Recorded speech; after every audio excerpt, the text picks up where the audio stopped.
So today I'm gonna keep it short, simple, hopefully to the point, with maybe a little bit of sprinkle of storytelling in it. But today I just want to tell you guys some do's and don'ts of how to get onto your first film, and how I got onto my first film, which was Area 5150, which by far was the hardest film to get onto. And I'll explain that in a little bit. But let's just start off with this. If you want to get into filmmaking, and even if you don't know what you want to do, you got to figure out how to get on set. And I will tell you some little details about why it's so difficult, and then how producers use these websites and stuff to kind of help create a pool for you to go and kind of see what's going on. And so it's not very easy to just go, ooh, let me see what projects are happening right now to get a job just randomly on the internet. You could try it, you could search. It's not that easy, but there are websites that can help you do that. So let me just start with some of the don'ts, okay? Because some of these I did, some of these I heard about, and then some of these I just say don't do it, period. And I've never done it. So let me just start with it really quick. Some don'ts. Don't beg people on social media. I know this seems like the most logical thing to do, right? They're working in the industry. I can just kind of message them. I could whatever. That doesn't really ever work, because they already have a group of people they work with, right? And it's almost like soliciting to them. And most people get turned off. I've had that happen to me where someone just messages me like, can I work on one of your projects? And I'm like, I don't even know you. You're asking me for a job or something? Like, I don't know you. So it's kind of a turnoff, okay? I know it seems like it's the most logical thing to do, but it's not going to open you any doors for you until maybe you're already working. And then it's like, hey, bro, I see what you're doing. I work on film sets too, whatever. They check your profile, and then it's like, hey, what's up? Welcome to the family. That's different. That's very different. I've gotten gigs like that, honestly, or had people reach out to me that are working in the industry who found my social media, and then they're like, hey, do you want to work with us? And I'm like, sure. Okay. Another thing that I have been tempted to do, I've never done, but I've heard stories about it, and I've seen it happen on projects I've worked on, is just show up on a set. Or sometimes you see a small crew. It happens out on the street. You'll see a little small crew filming something. You walk up to them, you're like, hey, can I work on? Dude, they're hustling right now. They're on a strict timeline to get their shots.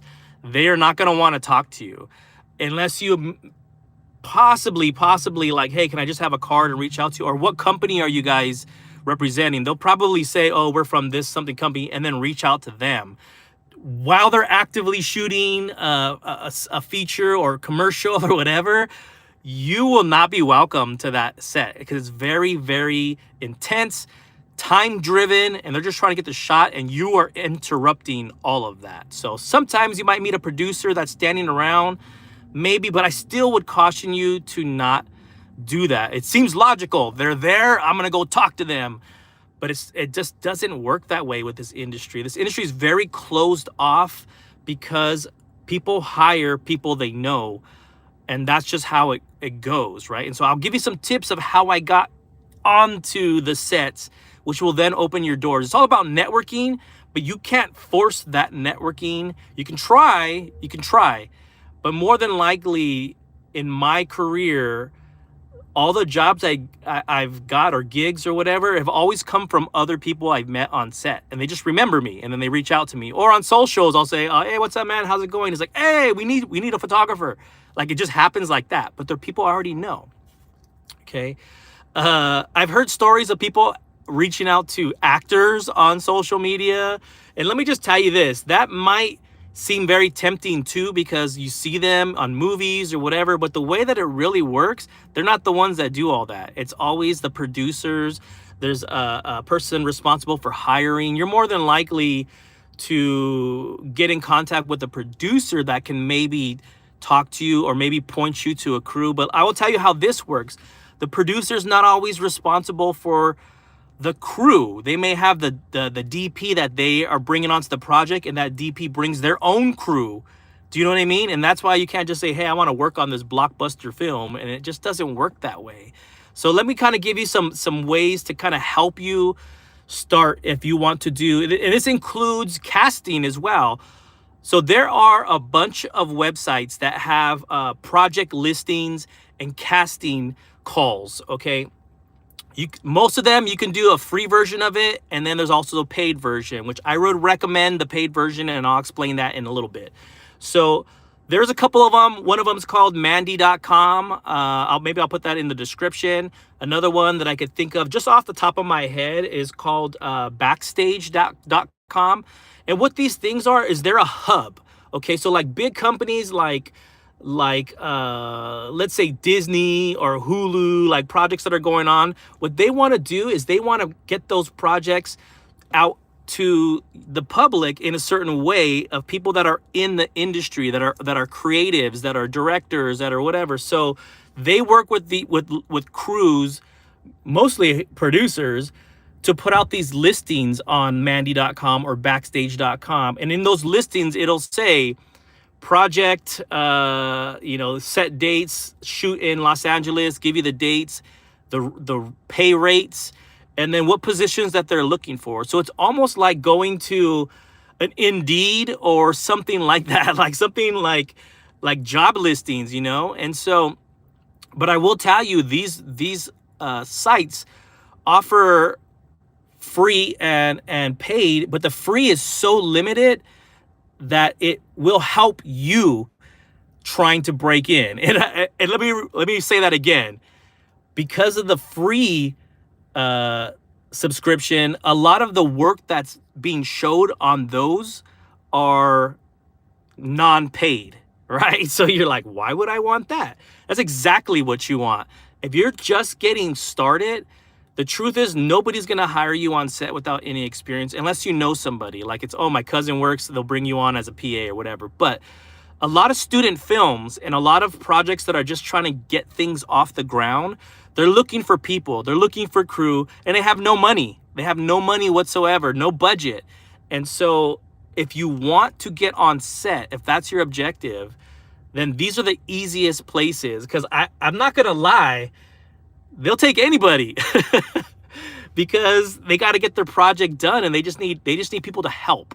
And so if you want to get started, this is a perfect place to do it. And this is where I started. So I actually started using Mandy.com, and I'm probably still on there. I haven't used it in a while, but you know what? I will put my link to it so you could see it, that this was real. This is where I started.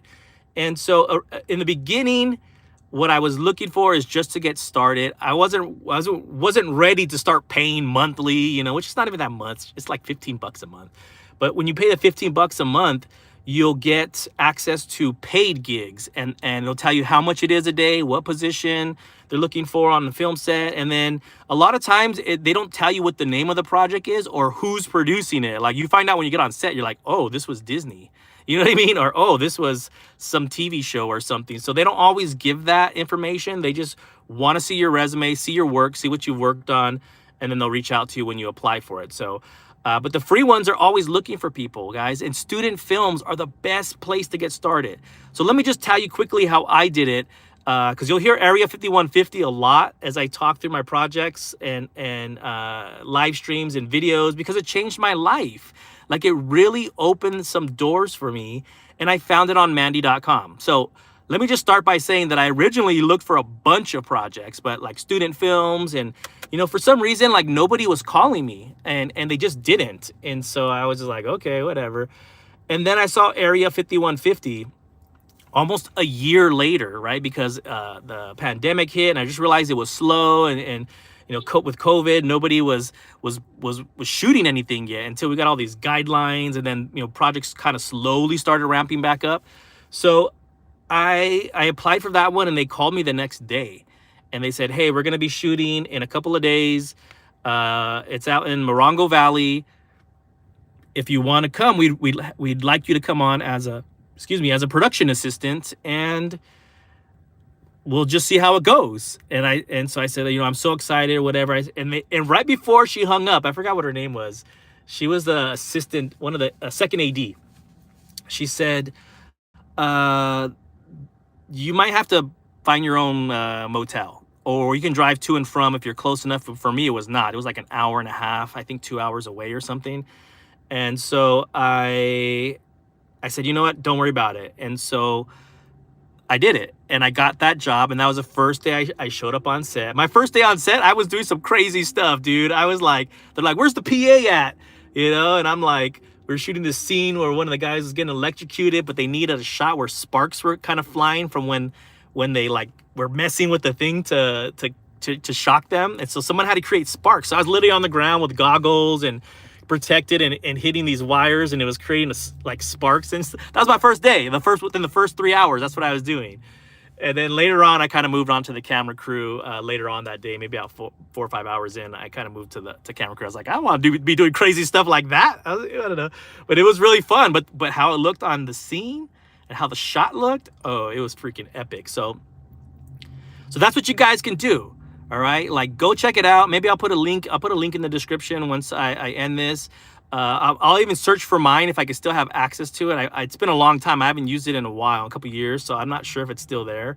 But if I find it, I'll put it in the live stream. Let me know what you guys think about that. If you have any questions or comments, or if you have been on film sets, like how did you get your first gig, and share that with everyone else. But this is how I got my first one, was going to mandy.com, mandy.com, and you can create an account, and then you can start seeing some of the free gigs that are happening, not free gigs, non-paid gigs that are happening in your general area, and hopefully you can get yourself on set. So all right guys, I gotta get back to work.